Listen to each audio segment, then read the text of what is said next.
प्रिय विद्यार्थियों, एक बार फिर से स्वागत है आपका अपनी ऑनलाइन बायोलॉजी की क्लासेस में। खास तौर से एसवीएम सीनियर सेकेंडरी स्कूल के विद्यार्थियों को मैं कहना चाहूँगा कि वो लगातार अपनी बायोलॉजी की वीडियो को कंटिन्यू देखते रहिए और अपना जो सिलेबस है वो इसी के अनुसार हम कंटिन्यू आपको समय पर करवाएंगे, ये हमारा वादा है।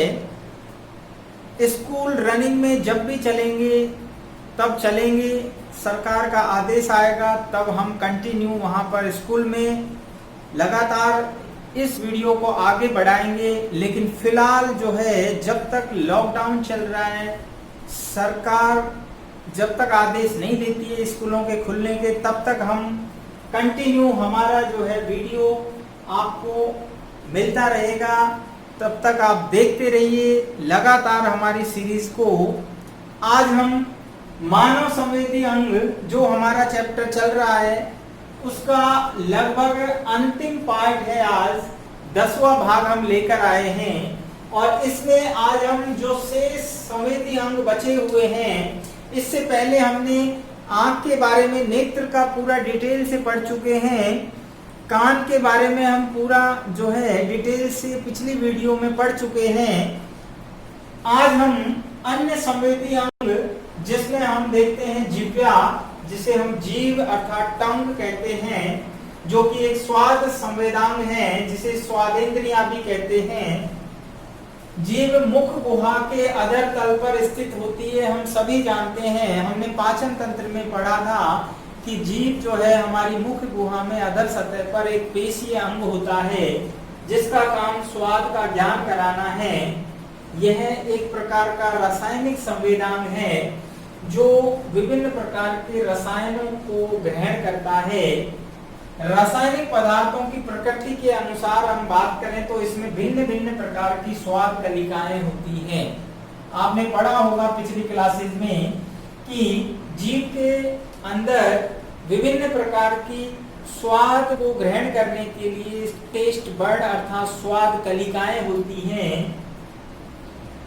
जिसे आप देख सकते हैं। इस चित्र के माध्यम से हमने समझाया है कि जिह्वा में स्वाद कलिकाओं की स्थिति। तो यहाँ पर आप देख सकते हैं सिंपल डायग्राम के माध्यम से। हालांकि हमारे बोर्ड के एग्जाम के अंदर कोई इस प्रकार का डायग्राम आपसे नहीं पूछेंगे, शॉर्ट क्वेश्चन बनेंगे। तो यहाँ आप देख सकते हैं जीभ के डायग्राम के अंदर हमने दिखाया है कि पिछला जो भाग होता है जीभ का, जो कि जुड़ा हुआ होता है मुख गुहा में, वो कड़वे स्वाद के लिए, जबकि शीर्ष जो होता है स्वतंत्र भाग आगे का मीठे स्वाद के लिए, किनारे पर खट्टे स्वाद के लिए, जबकि अन्य जो मध्य में भाग है वो नमकीन स्वाद के लिए होता है। अर्थात यहाँ पर इन भागों में अलग अलग स्वाद के लिए टेस्ट बर्ड होती हैं। इन सेल्स के अंदर टेस्ट बर्ड होती हैं और उनसे तंत्रिकाएं जुड़ी होती हैं और वो तंत्रिकाएं मस्तिष्क में जाकर हमें जिस प्रकार का रसायन है, जिस प्रकार का स्वाद है, उसी प्रकार की हमें जो है एहसास होता है, उसका हमें टेस्ट का एहसास होता है, हम उसको पहचान पाते हैं।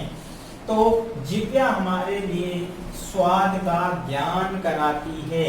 साथ ही साथ में जीभ के और कार्य भी हमने पढ़े थे कि ये ध्वनि उत्पादन में मदद करती है। हम बोलते हैं तो उसमें हेल्प करती है। इसी प्रकार अगर कुत्तों की बात करें, जो डॉग होते हैं, उनके अंदर ताप नियमन का काम करती है, जीभ को बाहर निकालते हैं और वो उससे जो है शीतलन क्रिया द्वारा जो है ताप नियमन करते हैं। इसके अलावा दांतों की सफाई करती है, भोजन को निगलने का कार्य करती है, इसके अलावा लार मिलाती, बहुत सारे कार्य जिह्वा के द्वारा होते हैं। नेक्स्ट संवेदांग की हम बात करते हैं नाक, नोज, जो कि गंध संवेदांग है।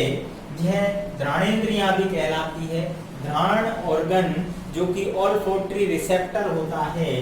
तो नाक जो है वो एक प्रकार की जो है हमें गंध का ज्ञान कराती है, और गंध जो है विभिन्न प्रकार की होती है। यहाँ भी हम कह सकते हैं कि जो रसायन संवेदी अंग है, और इसमें नाक के अंदर जो अंदर की एपिथेलियम होती है, जो इसकी संवेदी एपिथेलियम है, उसको हम कहते हैं सिनिडेरियन कला। जो सिनिडेरियन कला है वो न सिर्फ श्लेष्मा का स्राव करती है, बल्कि ये विभिन्न प्रकार के जो रसायन के अणु इसमें आते हैं, और उन रसायनों के इस पर टकराने से, इस पर स्पर्श करने से जो है संवेदनाएं जो हैं वो वहां से जुड़ी हुई तंत्रिकाओं के द्वारा ऑल्फैक्टरी लोब, मस्तिष्क की जो घ्राण पाली होती है उसमें जाती है, और वहां से जो है हमें फिर गंध का ज्ञान होता है। अर्थात जो नाक है वो हमें गंध का ज्ञान कराती है, वो हमें स्मेल का ज्ञान कराती है। विभिन्न प्रकार के स्मेल के अणु विभिन्न प्रकार की गंध को महसूस कराते हैं। इसके अलावा नेक्स्ट हम बात करते हैं त्वचा की। त्वचा जो है वो अगेन हमारा एक जो है स्पर्श संवेदांग है, टच जिसे हम ऑर्गन कहते हैं, यानी स्पर्श इंद्रियां अर्थात हमें स्पर्श का ज्ञान कराती है। स्पर्श का ज्ञान अलग अलग प्रकार से हो सकता है। आप देख सकते हैं स्पर्श के ज्ञान में हल्का स्पर्श, तेज स्पर्श, दबाव वाला स्पर्श, ठंडा, गर्म या पीड़ा, ये सभी जो हैं ये स्पर्श संवेदांग होते हैं। अर्थात स्पर्श कई प्रकार के हो सकते हैं, तो इन सब के प्रति हमारी जो स्किन है उसमें अलग अलग प्रकार के रिसेप्टर होते हैं। ताप के लिए थर्मो रिसेप्टर होते हैं, ठीक है, दाब के लिए जो है अलग अलग प्रकार के रिसेप्टर, तो वो इतना डिटेल में हमारे सिलेबस में नहीं है, लेकिन स्किन की अलग से स्ट्रक्चर हम पढ़ेंगे। नेक्स्ट जो हमारा आगे चैप्टर आएगा उसमें हम त्वचा के बारे में डिटेल से पढ़ेंगे, वहां फिर बताएंगे आपको।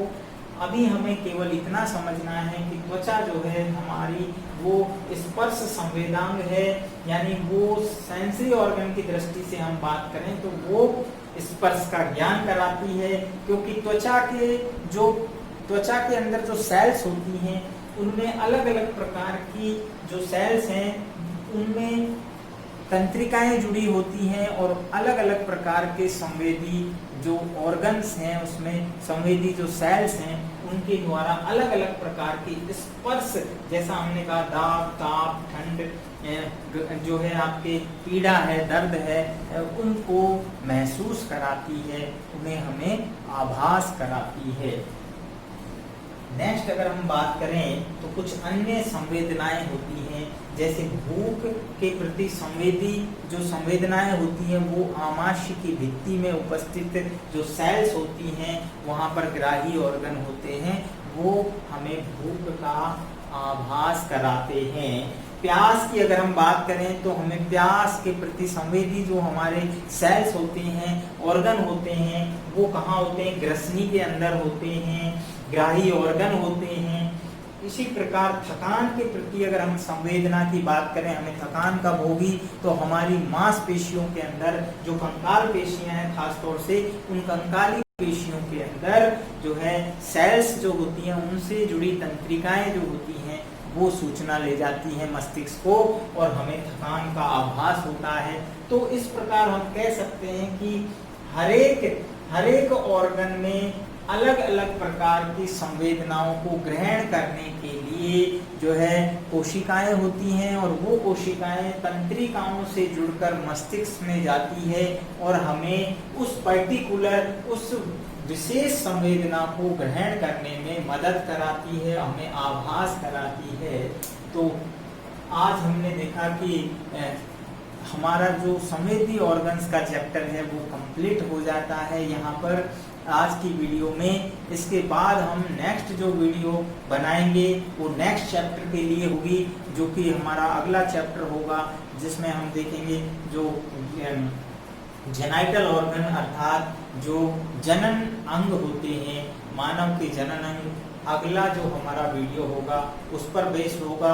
तो लगातार आप देखते जाइए, कंटिन्यू हमारी जो फिजियोलॉजी से संबंधित सीरीज चल रही है, मानव ह्यूमन फिजियोलॉजी, मानव कार्य की, जिसमें हम विभिन्न प्रकार के जो ऑर्गन्स हैं उनकी संरचना और कार्य प्रणाली का अध्ययन करते हैं और लगातार आपको वीडियो प्रोवाइड कराएंगे।